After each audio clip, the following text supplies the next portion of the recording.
Assembly ప్రాంగణంలో అంగన్వాడీ చిన్నారులకు breakfast scheme ని ప్రారంభించారు ముఖ్యమంత్రి రేవంత్ రెడ్డి. ప్రభుత్వం ఎంత మంచి ప్రణాళికలు చేసినా అమలు చేయాల్సింది అంగన్వాడీ టీచర్లు మాత్రమే అన్నారు సీఎం. అందుకే వారిపై ప్రభుత్వం గురుతర బాధ్యత పెట్టిందని చెప్పారు. అంగన్వాడీ చిన్నారులను సొంత బిడ్డల్లా చూసుకుని పౌష్టికాహారం అందించాలని విజ్ఞప్తి చేశారు. అంగన్వాడీ కార్యకర్తల సమస్యలపై ఎప్పటికప్పుడు చర్చిస్తున్నామని, ఏమాత్రం ఆర్థిక వెసులుబాటు కలిగినా ముందుగా వారి సమస్యనే పరిష్కరిస్తామని సీఎం అన్నారు. అంగన్వాడీ కేంద్రాలు అద్దె భవనాల్లో ఉండడానికి వీల్లేదని, సొంత భవనాలు నిర్మించేందుకు అవసరమైన ప్రణాళికలు రూపొందించాలని సీఎం ఆదేశించారు.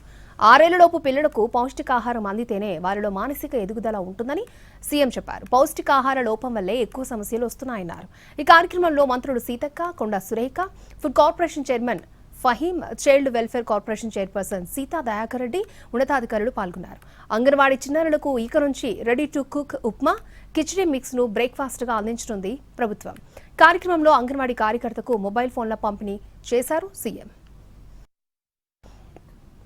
అందరు అడిగి ఉన్న నిధులను తీసుకొని వెళ్తున్నప్పుడు మీరు కార్యాచరణ నా ముందుకు తీసుకొస్తే అత్యంత ప్రాధాన్యత కింద అంగన్వాడీ కేంద్రాలను బలోపేతం చేయడానికి, మీ సమస్యలను పరిష్కరించడానికి మీ సోదరుడిగా, తెలంగాణ రాష్ట్ర ముఖ్యమంత్రిగా మీకు అన్ని అనుమతులు ఇచ్చి, ఎందుకంటే ఇక్కడ మనం సరైన విధంగా నిర్ణయాలు తీసుకోకపోతే మొదటి 6 సంవత్సరాలలోనే పిల్లల యొక్క ఎదుగుదల, ఆలోచన యొక్క ఎదుగుదల నిర్ణయించబడుతుంది. ఎన్నో రీసెర్చ్లలో తేలింది ఏంటంటే పిల్లల జీవితంలో మొదటి 6 సంవత్సరాలే అత్యంత కీలకమైన దశ.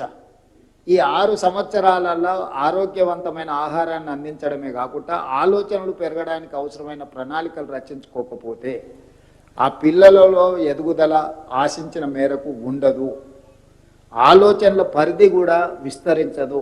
కాబట్టి మొదటి 6 సంవత్సరాల మీద అత్యంత పకడ్బందీ ప్రణాళికలను మనం రచించుకొని ముందుకు వెళ్ళాలి. ఈరోజు ఇంత మంచి ప్రణాళికలు సీతక్క గారు, కొండా సురేఖ గారు, లేకపోతే నేను, ఎవ్వరు ప్రణాళికలు రచించిన మా అధికారులందరూ కూడా, అనితా రామచంద్రన్ గారి నుంచి అధికారులందరూ ప్రణాళికలు రచించిన చివరికి ఇది అమలు చేయాల్సింది అంగన్వాడీ టీచర్లు మాత్రమే. ఈ ప్రభుత్వం గురుతర బాధ్యతను మీ మీద పెట్టింది. మీ మీదనే నమ్మకము, విశ్వాసం. మీరైతేనే ఈ కార్యక్రమాన్ని పకడ్బందీగా అమలు చేసి పేదల ఆకలితో పాటు గర్భం దాల్చిన తల్లి యొక్క ఆలోచన, ఆకలిని మీరు అమ్మగా అర్థం చేసుకుంటారని, మహిళగా మీకు ఆ సమస్యల పట్ల అవగాహన ఉంటుందని, ఈ పిల్లల్ని అందరినీ మన గ్రామంలోనో మన వీధిలోనో ఉండే పిల్లల్ని మన సొంత పిల్లలను ఏ విధంగా మనం చూసుకుంటామో అంగన్వాడీ కేంద్రాలలో ఆయాలు కానీ టీచర్లు కానీ వాళ్ళ పట్ల ఆ శ్రద్ధ వహించి వాళ్ళకు అవసరమైన మెరుగైన జీవన ప్రమాణాలను అందించడానికి మీరు ప్రయత్నం చేస్తారని